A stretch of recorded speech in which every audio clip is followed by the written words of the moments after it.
ချမ်းအေးလာတဲ့2023ခုနှစ်ဇန်နဝါရီလ9ရက်နေ့မှာဗြိတိန်နိုင်ငံဘော်တန်မြို့အနီးကအဝေးပြေးလမ်းမပေါ်မှာ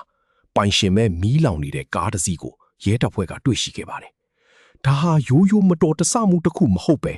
တနိုင်ငံလုံးကိုတုန်လှုပ်စေမဲ့ရှာဖွေမှုတစ်ခုရဲ့အစပျိုးခြင်းဖြစ်ပါတယ်။ Constance Martin ဟာတာမန်အမျိုးသမီးတဦးမဟုတ်ပါဘူး။သူဟာအထက်တန်းလွှာမိသားစုကနေပေါက်ဖွာလာပြီးကြီးကျယ်ခမ်းနားတဲ့စံအိမ်ကြီးမှာကြီးပြင်းခဲ့သူဖြစ်ပါတယ်။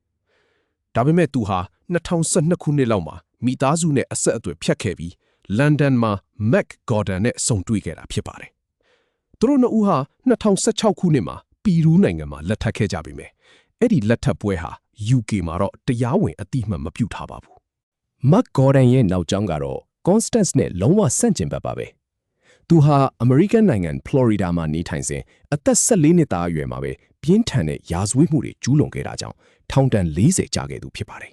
။ထောင်သက်20အကြာမှာ UK ကိုပြန်လည်နှင်ထုတ်ခံခဲ့ရပြီး Constance နဲ့ဆုံတွေ့ခဲ့တာပါ။ဒီလိုမတူညီတဲ့နောက်ခံရှိတဲ့လူနှစ်ဦးဟာဘာကြောင့်ကလေးငယ်တဦးနဲ့အတူအခုလိုလိုက်လံပုန်းရှောင်နေရတာလဲဆိုတာကတော့စဉ်းစားစရာဖြစ်လာပါတယ်။ရဲတပ်ဖွဲ့ဝင်အယောက်100ကျော်ကဒီဇနီးမောင်နှံနောက်ကိုလီဗာပူးလ်၊လန်ဒန်ကနေ Brighton အထိအသေးတန်လိုက်လံရှာဖွေခဲ့ကြပါတယ်။သူတို့ဟာတက္ကစီတွေကိုတဆင့်ပြီးတဆင့်စီးပြီးခြေရာဖျောက်ခဲ့ကြတာပါ။အပူပေးကင်မရာတွေ drone တွေနဲ့ရဟတ်ယာဉ်တွေကိုအသုံးပြုပြီးရှာဖွေခဲ့ကြပေမဲ့ပတ်ဝန်းကျင်အခြေအနေကတော့ခက်ခဲနေစေဖြစ်ပါတယ်။ဖေဖော်ဝါရီ29ရက်နေ့မှာတော့သူတို့ကို Brighton မြို့မှာဖမ်းဆီးနိုင်ခဲ့ပေမဲ့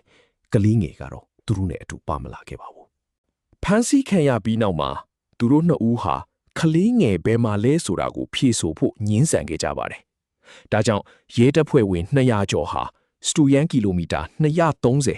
90စတူယန်မိုင်အကျယ်ဝန်းရှိတဲ့မြေနေရာတွေကိုပိုက်စိတ်တိုက်ရှာဖွေခဲ့ရပါတယ်။ဖန်စီပြီး48နာရီအကြာမှာတော့အနီးနားကခြံဝင်းလီတစ်ခုတည်းကတိုးလောင်ယုံဟောင်းလီထဲမှာဇီးဝဲအိတ်တစ်ခုနဲ့ထည့်ထားတဲ့ကလေးငယ်ရဲ့ရုပ်အလောင်းကိုတွေ့ရှိခဲ့ပါတယ်။ဒါဟာအားလုံးကိုဝမ်းနည်းတုန်လှုပ်စေခဲ့တဲ့အခိုက်အတန့်ပါပဲ။တရားခွင်မှာ